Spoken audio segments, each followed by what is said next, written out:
All right. Welcome back, my friends. You've got the Chris Salcedo Show. We'll get to your calls here in a minute. 281-558-5738, 281-558-KSEV. Meantime, let's bring on our guest, Dallas Jenkins. He's the son of celebrated Left Behind author Jerry Jenkins. He has directed and produced over a dozen feature and short films. He's now directing and producing the largest crowd-funded media project of all time, a multi-season series about the life of Jesus Christ entitled The Chosen. Dallas, welcome to the Chris Salcedo Show. Yeah, thanks so much for having me on. So you had to surmount a lot of obstacles trying to get promotion for your current project. And one of those big things you had to surpass was the suppression of social media. Now, as you probably know, 50 attorneys general across these United States investigating Google, investigating Facebook for possible antitrust violations. How did you get beyond all of that? Well, yeah, it's not exactly easy, but we decided to just go directly to the people. We did use Facebook quite a bit. I had a short film that I had actually done for my church. It was about the birth of Christ and the perspective of the shepherds. And the company that we partnered with to get this out there, they believed that crowdfunding was the way to go. I thought it was ridiculous. I thought it would never work. But they said, if you get this short film up out to the public, their reaction will be strong and they'll want to invest. And the all-time crowdfunding record was 5.7 million for projects that had a lot more fame and fan bases than we did. We had nothing. Sure. And so I thought we'd be lucky to raise $800. So we got it out there and people just loved it. And that's the thing about Facebook in particular is, yes, there were many times during the process where some of our posts got taken down for whatever reason, or there were some complaints that would, mysteriously cause some post that was being successful to be taken down. But we did find that over the long haul, it was very difficult to overcome, in the negative sense, something that people wanted so badly. They were sharing it directly to each other sometimes. So they would see the short film, they'd love it.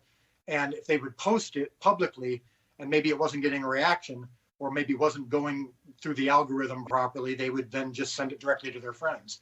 And so we ended up shattering the all-time crowdfunding record, raising over $10 million from over 19,000 people around the world.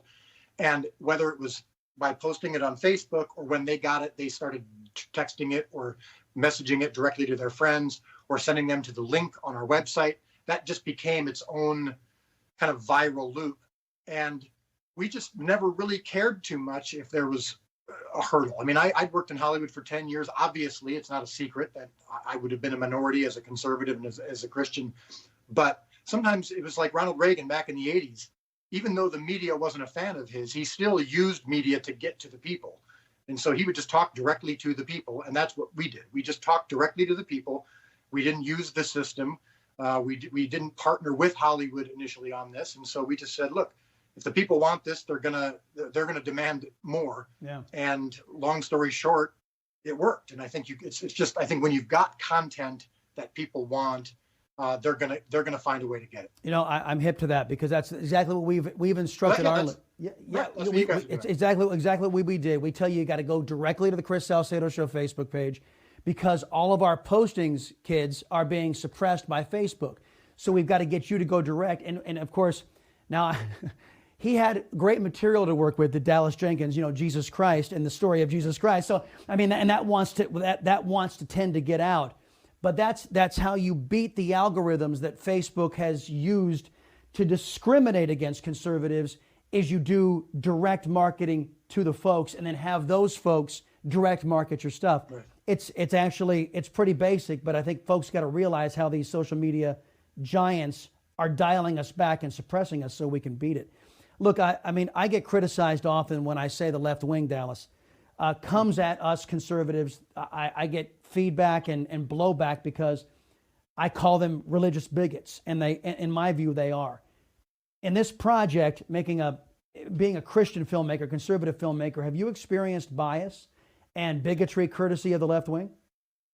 I would say yes. And the reason I say it hesitantly is just because I haven't experienced it in the sense of people going on the offensive. It's not like, because our project, again, we've been so niche. I mean, we've gone directly to the fans, that we haven't necessarily reached critical mass yet where the left is waking up and going, whoa, whoa, whoa, you better stop. It's been more of like an ignoring of us, even though we've shattered the all-time crowdfunding record. You'd think that would be a pretty big deal.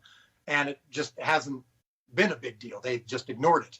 And again, I tend to be a capitalist. I'm like, look, if that's what they want, that's fine. I'm not going to force them by law to care about me. It's not their job to care about my projects. Right. So I get that, but it's been more just weird things. You know, you post something on Facebook and it's going huge for like an hour, and then all of a sudden it stops. Right. And you just go, wonder why that is. Now, that's not an example of anyone finding us and attacking us. That's an example of someone seeing that a Jesus thing is growing and just saying, let's not let it grow any bigger. Let's suppress it. Yeah. You know, and then that's when the people then do it themselves. Yeah, and I've got to remind folks, and what I was driving at is, you remember Mel Gibson doing Passion of the Christ, and how Hollywood rose up and condemned him for that.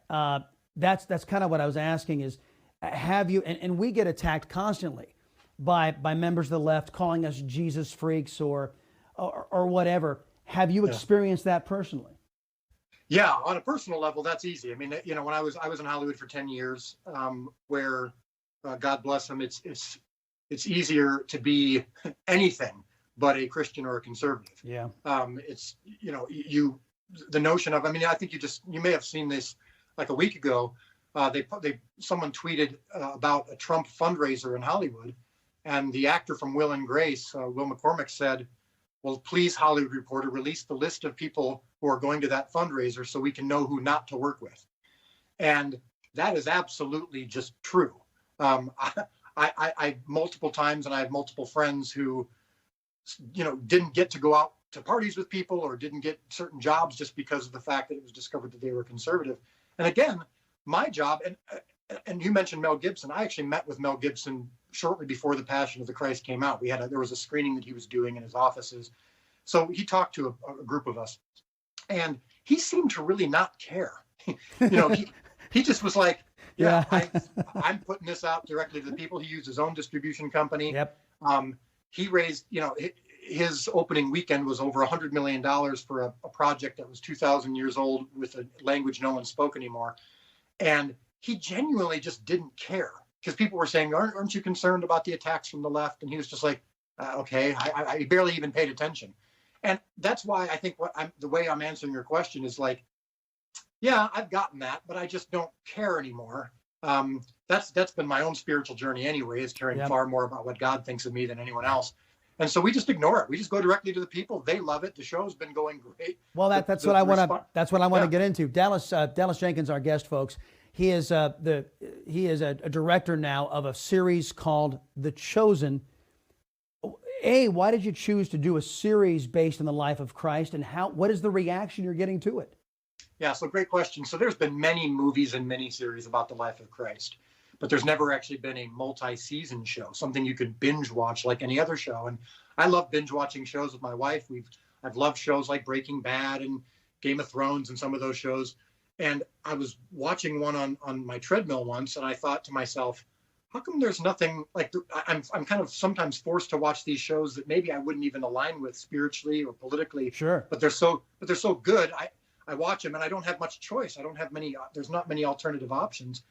And I thought, boy, if I did something about the life of Christ, think of how much detail we could get into if we weren't forced to kind of rush things in 90 minutes. And that's what sometimes happens with Jesus projects or Bible projects, is just going from Bible verse to Bible verse, miracle to miracle, trying to fit it all into a short period of time. But with a show, over the course of 6, 7, 8 seasons, like with any show that you binge watch, you can really get into the characters and into the backstories and fall in love with them and connect with them.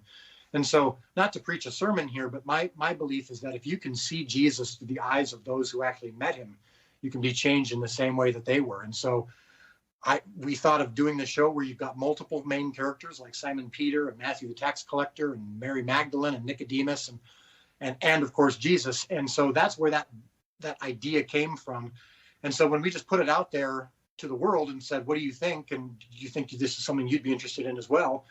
Like we said, it shattered the all-time crowdfunding record. People were desperate for it. So in the first few months, we haven't even spent anything on marketing because, again, we don't have a big TV studio or a movie studio pumping money into this thing. This is all us.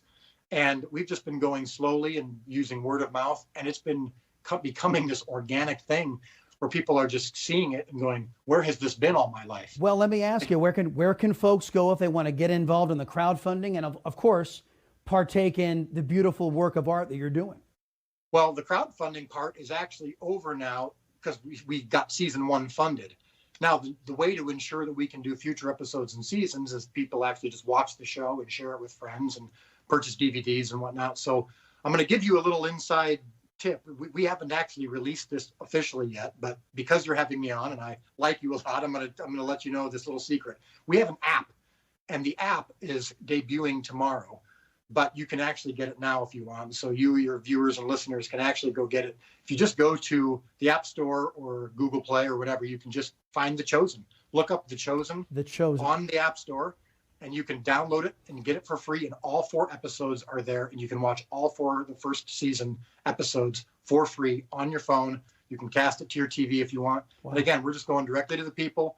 And so download this app. It's called The Chosen. Easy to find. Just look up The Chosen on the App Store, download it, and you can be watching these episodes in the next 10 minutes. And it's beautifully shot, folks. I've got to tell you, it's as somebody who was a drama major, somebody who used to work in Hollywood myself on a very limited basis, it's just beautiful to look at. Dallas Jenkins, everybody. The Chosen is what it's called. He's the director of this series. And God bless you, man. Thanks for coming on and sharing some time with us.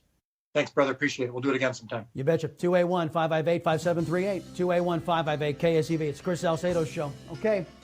Well, what a weird juxtaposition. Now we're talking about the Second Amendment and Jesus Christ. It's all open to all of you. Come on next. Chris Salcedo's show on the Voice of Texas and NewsmaxTV.